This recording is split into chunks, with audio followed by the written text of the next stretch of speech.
Hello ಸ್ನೇಹಿತರೆ, welcome to Learn Easy 24 YouTube channel. ನಾವು ಈಗ ದ್ವಿತೀಯ PUC ಕಲಾ ವಿಭಾಗಕ್ಕೆ ಸಂಬಂಧಿಸಿದ ಭೂಗೋಳ ವಿಷಯದಲ್ಲಿ ಬರುವ 2 ಅಂಕ, 5 ಅಂಕ ಹಾಗೂ 10 ಅಂಕದ ಪ್ರಮುಖ ಪ್ರಶ್ನೆಗಳನ್ನು ಕುರಿತು ಚರ್ಚಿಸೋಣ. ಮೊದಲನೇದಾಗಿ ನಾವು 2 ಅಂಕದ ಪ್ರಶ್ನೆಗಳನ್ನು ನೋಡೋಣ. ಮೊದಲನೆಯ ಪ್ರಶ್ನೆ, ವಸತಿ ಭೂಗೋಳಶಾಸ್ತ್ರದ ಪ್ರಮುಖ ಮೂಲಾಂಶಗಳನ್ನು ಉಲ್ಲೇಖಿಸಿ. ಎರಡನೆಯ ಪ್ರಶ್ನೆ, ವೃದ್ಧಾಪ್ಯ ಜನಸಂಖ್ಯೆ ಎಂದರೇನು? ಮೂರನೆಯ ಪ್ರಶ್ನೆ, ದ್ವಿತೀಯ ಆರ್ಥಿಕ ಉದ್ಯೋಗಗಳ ಪ್ರಾಮುಖ್ಯತೆಯನ್ನು ಬರೆಯಿರಿ. ನಾಲ್ಕನೆಯ ಪ್ರಶ್ನೆ, ಪ್ರವಾಸಿ ಕೇಂದ್ರಗಳು ಎಂದರೇನು? ಉದಾಹರಣೆ ಕೊಡಿ. ಐದನೆಯ ಪ್ರಶ್ನೆ, ವಿವಿಧೋದ್ದೇಶ ನದಿ ಕಣಿವೆ ಯೋಜನೆಯ ಉದ್ದೇಶಗಳನ್ನು ಬರೆಯಿರಿ. ಆರನೆಯ ಪ್ರಶ್ನೆ, ಚಿನ್ನದ ಉಪಯೋಗಗಳನ್ನು ಪಟ್ಟಿ ಮಾಡಿ. ಏಳನೆಯ ಪ್ರಶ್ನೆ, ಭಾರತದ ವಾಯು ಸಾರಿಗೆಯ ಪ್ರಾಮುಖ್ಯತೆಯನ್ನು ತಿಳಿಸಿ. ಎಂಟನೆಯ ಪ್ರಶ್ನೆ, ಅರಣ್ಯ ಸಂಸ್ಕರಣೆಯ 4 ಕ್ರಮಗಳನ್ನು ತಿಳಿಸಿ. 9ನೆಯ ಪ್ರಶ್ನೆ, ರಾಜಕೀಯ ಭೂಗೋಳಶಾಸ್ತ್ರದ ಪ್ರಮುಖ ಮೂಲಾಂಶಗಳನ್ನು ಉಲ್ಲೇಖಿಸಿ. 10ನೆಯ ಪ್ರಶ್ನೆ, ಶೀಘ್ರ ಜನಸಂಖ್ಯಾ ಬೆಳವಣಿಗೆಯ ಕಾರಣಗಳನ್ನು ಪಟ್ಟಿ ಮಾಡಿ. 11ನೆಯ ಪ್ರಶ್ನೆ, ಗಣಿಗಾರಿಕೆಯ ವಿವಿಧ ವಿಧಗಳನ್ನು ಬರೆಯಿರಿ. 12ನೆಯ ಪ್ರಶ್ನೆ, ಶೈಕ್ಷಣಿಕ ನಗರಗಳಿಗೆ 2 ಉದಾಹರಣೆಗಳನ್ನು ಕೊಡಿ. 13ನೆಯ ಪ್ರಶ್ನೆ, ನೀರಿನ ಸಂಸ್ಕರಣಾ ಕ್ರಮಗಳನ್ನು ತಿಳಿಸಿ. 14ನೆಯ ಪ್ರಶ್ನೆ, ಭಾರತದಲ್ಲಿ ಚಿನ್ನ ಉತ್ಪಾದಿಸುವ 2 ಪ್ರಮುಖ ರಾಜ್ಯಗಳನ್ನು ಹೆಸರಿಸಿ. 15ನೆಯ ಪ್ರಶ್ನೆ, ಭಾರತ ಆಮದು ಮತ್ತು ರಫ್ತುಗಳ ವ್ಯತ್ಯಾಸವೇನು? 16ನೆಯ ಪ್ರಶ್ನೆ, ಶಬ್ದ ಮಾಲಿನ್ಯವು ಜನರ ಆರೋಗ್ಯದ ಮೇಲೆ ಹೇಗೆ ಪರಿಣಾಮ ಬೀರುತ್ತವೆ ತಿಳಿಸಿರಿ. 17ನೆಯ ಪ್ರಶ್ನೆ, ಪರಿಸರದ ಪ್ರಭುತ್ವ ಹಾಗೂ ಸಾಧ್ಯತಾವಾದಗಳ ನಡುವಿನ ವ್ಯತ್ಯಾಸವನ್ನು ತಿಳಿಸಿ. 18ನೆಯ ಪ್ರಶ್ನೆ, ವಲಸೆಯ ಪ್ರಕಾರಗಳನ್ನು ಬರೆಯಿರಿ. 19ನೆಯ ಪ್ರಶ್ನೆ, ಮರ ಕಡಿಯುವ ಉದ್ಯಮವು ಸಮಶೀತೋಷ್ಣ ವಲಯದಲ್ಲಿ ಏಕೆ ಹೆಚ್ಚು ಅಭಿವೃದ್ಧಿಯಾಗಿದೆ? 20ನೆಯ ಪ್ರಶ್ನೆ, ತ್ರಿಕೋನಾಕಾರದ ವಸತಿಗಳೆಂದರೇನು? ಉದಾಹರಣೆ ಕೊಡಿ. 21ನೆಯ ಪ್ರಶ್ನೆ, ಭಾರತದಲ್ಲಿ ನೀರಾವರಿ ಪ್ರಮುಖ ಮೂಲಗಳು ಯಾವುವು? 22ನೆಯ ಪ್ರಶ್ನೆ, ಜೈವಿಕ ಅನಿಲವು ಭಾರತದ ಗ್ರಾಮೀಣ ಪ್ರದೇಶಗಳಿಗೆ ಸೂಕ್ತ ಹೇಗೆ? 23ನೆಯ ಪ್ರಶ್ನೆ, ಭಾರತದ ಪ್ರಮುಖ ಆಮದು ವಸ್ತುಗಳನ್ನು ತಿಳಿಸಿರಿ. 24ನೆಯ ಪ್ರಶ್ನೆ, ಜಲಮಾಲಿನ್ಯಕ್ಕೆ ಕಾರಣಗಳು ಯಾವುವು? ಈ ಮೇಲಿನ 2 ಅಂಕದ ಪ್ರಮುಖ ಪ್ರಶ್ನೆಗಳು ಅತಿ ಹೆಚ್ಚು ಬಾರಿ ಪುನರಾವರ್ತಿತವಾಗಿದ್ದು, ಇವುಗಳನ್ನು ನೀವು ನೋಡಿಕೊಳ್ಳುವುದರ ಮೂಲಕ 20 ಅಂಕಗಳನ್ನು ಸರಾಸರಿಯಾಗಿ ಪಡೆಯಬಹುದಾಗಿದೆ. ಈಗ ನಾವು 5 ಅಂಕದ ಪ್ರಮುಖ ಪ್ರಶ್ನೆಗಳನ್ನು ನೋಡೋಣ. ಇವುಗಳನ್ನು ನೀವು 20 ರಿಂದ 25 ವಾಕ್ಯಗಳಲ್ಲಿ ಬರೆಯಬೇಕಾಗುತ್ತದೆ. ಮೊದಲನೆಯ ಪ್ರಶ್ನೆ, ಜನಸಂಖ್ಯಾ ಬೆಳವಣಿಗೆಯ ಘಟಕಗಳನ್ನು ವಿವರಿಸಿ. ಎರಡನೆಯ ಪ್ರಶ್ನೆ, ಸಮೂಹ ಮಾಧ್ಯಮಗಳ ಪ್ರಾಮುಖ್ಯತೆಯನ್ನು ಪಟ್ಟಿ ಮಾಡಿರಿ. ಮೂರನೆಯ ಪ್ರಶ್ನೆ, ಭಾರತದಲ್ಲಿ ತೀವ್ರಗತಿಯ ಜನಸಂಖ್ಯಾ ಬೆಳವಣಿಗೆಗೆ ಕಾರಣವಾಗಿರುವ ಅಂಶಗಳನ್ನು ವಿಶ್ಲೇಷಿಸಿ. ನಾಲ್ಕನೆಯ ಪ್ರಶ್ನೆ, ವಲಸೆಯನ್ನು ನಿಯಂತ್ರಿಸಲು ಕೈಗೊಂಡಿರುವ ಕ್ರಮಗಳನ್ನು ಕುರಿತು ಚರ್ಚಿಸಿ. 5ನೆಯ ಪ್ರಶ್ನೆ, ಭೂ ಸಾಮರ್ಥ್ಯದ ಪ್ರಾಮುಖ್ಯತೆಯನ್ನು ಚರ್ಚಿಸಿ. 6ನೆಯ ಪ್ರಶ್ನೆ, ಹಸಿರು ಕ್ರಾಂತಿ ಎಂದರೇನು? ಅದರ ಅನುಕೂಲಗಳನ್ನು ಕುರಿತು ಬರೆಯಿರಿ. 7ನೆಯ ಪ್ರಶ್ನೆ, ಕಾಫಿ ಬೇಸಾಯಕ್ಕೆ ಬೇಕಾಗುವ ಭೌಗೋಳಿಕ ಅಂಶಗಳನ್ನು ವಿವರಿಸಿ. 8ನೆಯ ಪ್ರಶ್ನೆ, ಭಾರತದಲ್ಲಿ ಬಾಕ್ಸೈಟ್ ಅದಿರಿನ ಹಂಚಿಕೆ ಹಾಗೂ ಉತ್ಪಾದನೆಯನ್ನು ವಿವರಿಸಿ. 9ನೆಯ ಪ್ರಶ್ನೆ, ಭಾರತದಲ್ಲಿ ಜಲ ವಿದ್ಯುತ್ ಶಕ್ತಿಯ ಬೆಳವಣಿಗೆ ಮತ್ತು ಅಭಿವೃದ್ಧಿಯನ್ನು ಕುರಿತು ಬರೆಯಿರಿ. 10ನೆಯ ಪ್ರಶ್ನೆ, ಭಾರತದಲ್ಲಿ ಹತ್ತಿ ಬಟ್ಟೆಯ ಕೈಗಾರಿಕೆಯ ಪ್ರಾಮುಖ್ಯತೆ ಮತ್ತು ಅಭಿವೃದ್ಧಿಯನ್ನು ವಿವರಿಸಿ.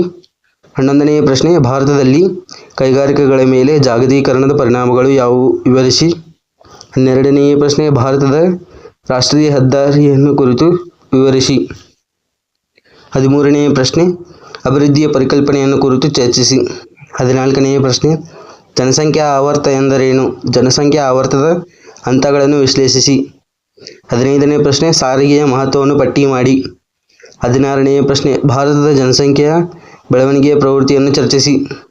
17ನೆಯ ಪ್ರಶ್ನೆ, ವಲಸೆ ಎಂದರೇನು? ವಲಸೆ ವಿಧಗಳನ್ನು ವಿವರಿಸಿ. 18ನೆಯ ಪ್ರಶ್ನೆ, ಭಾರತದ ವಿವಿಧ ಭೂ ಬಳಕೆಯ ಮಾದರಿಯನ್ನು ಸವಿವರವಾಗಿ ನೀಡಿ. 19ನೆಯ ಪ್ರಶ್ನೆ, ಭಾರತದಲ್ಲಿ ವ್ಯವಸಾಯದ ಮಹತ್ವವನ್ನು ಕುರಿತು ಬರೆಯಿರಿ. 20ನೆಯ ಪ್ರಶ್ನೆ, ಭಾರತದಲ್ಲಿ ಮ್ಯಾಂಗನೀಸ್ನ ಉಪಯೋಗ ಮತ್ತು ಅದರ ಹಂಚಿಕೆ ಹಾಗೂ ಉತ್ಪಾದನೆಯನ್ನು ಕುರಿತು ಬರೆಯಿರಿ. 21ನೆಯ ಪ್ರಶ್ನೆ, ಗೋಧಿಯ ಬೆಳವಣಿಗೆಗೆ ಅವಶ್ಯಕ ಭೌಗೋಳಿಕ ಅಂಶಗಳನ್ನು ವಿವರಿಸಿ. 22ನೆಯ ಪ್ರಶ್ನೆ, ಅಸಾಂಪ್ರದಾಯಿಕ ಶಕ್ತಿ ಸಂಪನ್ಮೂಲಗಳನ್ನು ಪಟ್ಟಿ ಮಾಡಿ ಹಾಗೂ ವಿವರಿಸಿ.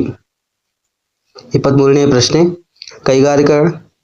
ಕೈಗಾರಿಕೆಗಳ ಸ್ಥಾನೀಕರಣದ ಮೇಲೆ ಪ್ರಭಾವ ಬೀರುವ ಅಂಶಗಳನ್ನು ವಿಶ್ಲೇಷಿಸಿ.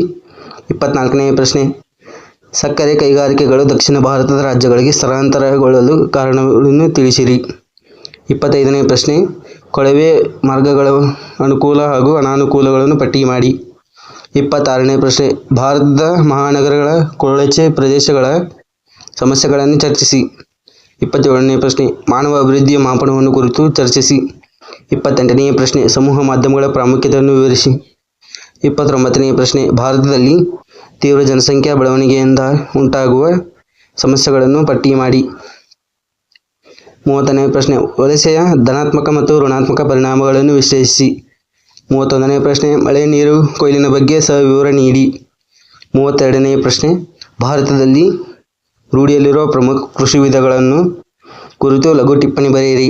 33ನೇ ಪ್ರಶ್ನೆ, ಚಹಾ ಬೇಸಾಯಕ್ಕೆ ಬೇಕಾಗುವ ಭೌಗೋಳಿಕ ಅಂಶಗಳನ್ನು ಪಟ್ಟಿ ಮಾಡಿ ಹಾಗೂ ವಿವರಿಸಿ. 34ನೇ ಪ್ರಶ್ನೆ, ಖನಿಜಗಳು ಎಂದರೇನು, ಅವುಗಳ ಪ್ರಕಾರಗಳು ಮತ್ತು ಗುಣಲಕ್ಷಣಗಳನ್ನು ಕುರಿತು ಬರೆಯಿರಿ. 35ನೇ ಪ್ರಶ್ನೆ, ಭಾರತದಲ್ಲಿ ಕಚ್ಚಾ ತೈಲದ ಉತ್ಪತ್ತಿ, ಹಂಚಿಕೆ ಮತ್ತು ಉತ್ಪಾದನೆಯನ್ನು ವಿವರಿಸಿ. 36ನೇ ಪ್ರಶ್ನೆ, ಕೈಗಾರಿಕೆಗಳ ಪ್ರಾಮುಖ್ಯತೆಯನ್ನು ಕುರಿತು ಬರೆಯಿರಿ. 37ನೇ ಪ್ರಶ್ನೆ, ಭಾರತದಲ್ಲಿ ಸಿಮೆಂಟ್ ಕೈಗಾರಿಕೆಯ ಹಂಚಿಕೆ ಮತ್ತು ಉತ್ಪಾದನೆಯನ್ನು ವಿವರಿಸಿ. ಭಾರತದಲ್ಲಿ ರೈಲು ಸಾಗಾಣಿಕೆಯ ಅಭಿವೃದ್ಧಿ ಕುರಿತು ಬರೆಯಿರಿ. 39, ಭಾರತದಲ್ಲಿ ನಗರ ಪ್ರದೇಶಗಳ ತ್ಯಾಜ್ಯ ವಿಲೇವಾರಿ ಕುರಿತು ಸವಿವರ ನೀಡಿ. ಈ 39 ಪ್ರಶ್ನೆಗಳು ಪರೀಕ್ಷೆಯಲ್ಲಿ ಅತಿ ಹೆಚ್ಚು ಬಾರಿ ಪುನರಾವರ್ತಿತವಾಗಿದ್ದು, ನೀವು ಅವುಗಳನ್ನು ಸರಿಯಾಗಿ ನೋಡಿಕೊಳ್ಳುವುದರ ಮೂಲಕ 20 ರಿಂದ 25 ವಾಕ್ಯಗಳಲ್ಲಿ ಬರೆಯಬೇಕಾಗುತ್ತದೆ. ಈಗ ನಾವು 5 ಅಂಕದ ಮತ್ತೊಂದು ಭಾಗದಲ್ಲಿ ಬರುವ ಪ್ರಶ್ನೆಗಳನ್ನು ನೋಡೋಣ. ಇದರಲ್ಲಿ ನಿಮಗೆ ಆಯ್ಕೆಗಳಿರುತ್ತವೆ. ಮೊದಲನೆಯ ಪ್ರಶ್ನೆ, ಈ ಕೆಳಗಿನ ಅಂಕಿಅಂಶಗಳನ್ನು ಉಪಯೋಗಿಸಿ ಸರಳ ಸ್ತಂಭ ಲೇಖವನ್ನು ರಚಿಸಿ. ಕೆಲವೊಂದು ಡಾಟಾ ಕೊಟ್ಟಿರ್ತಾರೆ, ಅವುಗಳನ್ನು ಗಮನಿಸುವುದರ ಮೂಲಕ ಇದರ ಮೇಲೆ ನೀವು ಸರಳ ಸ್ತಂಭ ಲೇಖಾಚಿತ್ರವನ್ನು ನಿಮ್ಮ ಕಾಲೇಜಿನಲ್ಲಿ ತಿಳಿಸಿರುವಂತೆ ರಚಿಸಬೇಕಾಗುತ್ತದೆ. ಅಥವಾ ಅದರಲ್ಲಿ 2ನೇ ಪ್ರಶ್ನೆ, ದೂರ ಸಂವೇದಿ ತಂತ್ರಜ್ಞಾನದ ಮಹತ್ವವನ್ನು ವಿವರವಾಗಿ ಬರೆಯಿರಿ. ಇದೇ ರೀತಿ ಇನ್ನಿತರ ಪ್ರಶ್ನೆಗಳು. ಈ ಕೆಳಗಿನ ಅಂಶಗಳನ್ನು ಆಧಾರದ ಮೇಲೆ ಸರಳ ರೇಖಾ ರಚಿಸಿ. ಅದೇ ರೀತಿ GSIನ ಕಾರ್ಯಗಳನ್ನು ಪ್ರಮುಖವಾಗಿ ಚರ್ಚಿಸಿ. 38, ಪ್ರಾಥಮಿಕ ದತ್ತಾಂಶಗಳ ಮೂಲಗಳನ್ನು ವಿವರಿಸಿ ಅಥವಾ ಸರಳ ಸ್ತಂಭ ಲೇಖಾಚಿತ್ರವನ್ನು ರಚಿಸಿರಿ. ಇದರಲ್ಲಿ ನೀವು ಸರಳ ಸ್ತಂಭ ಲೇಖಾಚಿತ್ರವನ್ನು ನಿಮ್ಮ ಕಾಲೇಜಿನಲ್ಲಿ ಹೇಳಿರುವ ಹಾಗೆ ಬರೆಯುವ ಮೂಲಕ ನೀವು ಅಂಕಗಳನ್ನು ಪಡೆಯಬಹುದಾಗಿದೆ. ಈಗ ನಾವು 10 ಅಂಕದ ಪ್ರಮುಖ ಪ್ರಶ್ನೆಗಳನ್ನು ನೋಡೋಣ. ಈ 10 ಅಂಕದ ಪ್ರಶ್ನೆಗಳು ವೃತ್ತ ಲೇಖನದ ಆಧಾರದ ಮೇಲೆ ಇವೆ. ಈ ಕೆಳಗಿನ ಅಂಕಿಅಂಶಗಳನ್ನು ಉಪಯೋಗಿಸಿಕೊಂಡು ನೀವು ವೃತ್ತ ಲೇಖನವನ್ನು ರಚಿಸಬೇಕಾಗುತ್ತದೆ.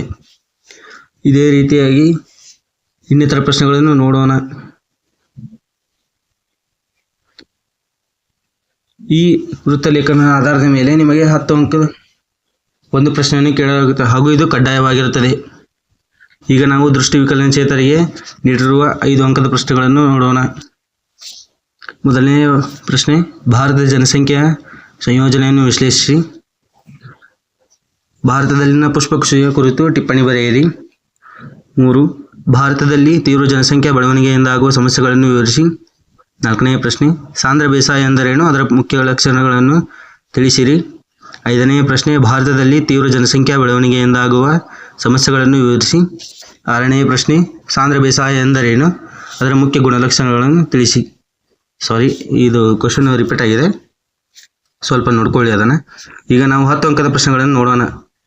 ಈ 3 ಪ್ರಶ್ನೆಗಳು ಅತಿ ಹೆಚ್ಚು ಬಾರಿ ಪುನರಾವರ್ತಿತವಾಗಿವೆ. ಇವುಗಳನ್ನು ಸರಿಯಾಗಿ ನೋಡಿಕೊಳ್ಳಬೇಕಾಗುತ್ತದೆ. ಮೊದಲನೇ ಪ್ರಶ್ನೆ, 10 ಅಂಕದ ಮೊದಲನೇ ಪ್ರಶ್ನೆ, ಅಸಾಂಪ್ರದಾಯಿಕ ಶಕ್ತಿ ಸಂಪನ್ಮೂಲಗಳನ್ನು ಪಟ್ಟಿ ಮಾಡಿ ಮತ್ತು ವಿವರಿಸಿ. 2ನೇ ಪ್ರಶ್ನೆ, ಭಾರತದಲ್ಲಿ ಸುಸ್ಥಿರ ಅಭಿವೃದ್ಧಿಯ ಸವಾಲುಗಳ ಕುರಿತು ಚರ್ಚಿಸಿ. ಹೆರಾಕುಡ್ ಯೋಜನೆಯ ಪ್ರಮುಖ ಲಕ್ಷಣಗಳು ಮತ್ತು ಉದ್ದೇಶಗಳನ್ನು ವಿವರಿಸಿ. ನಾವು ಕೊಟ್ಟಿರುವ ಪ್ರಶ್ನೆಗಳಲ್ಲಿ 40 ರಿಂದ 60 ಮಾರ್ಕ್ಸ್ ಕಡ್ಡಾಯವಾಗಿ ಬಂದೇ ಬರ್ತಾವು.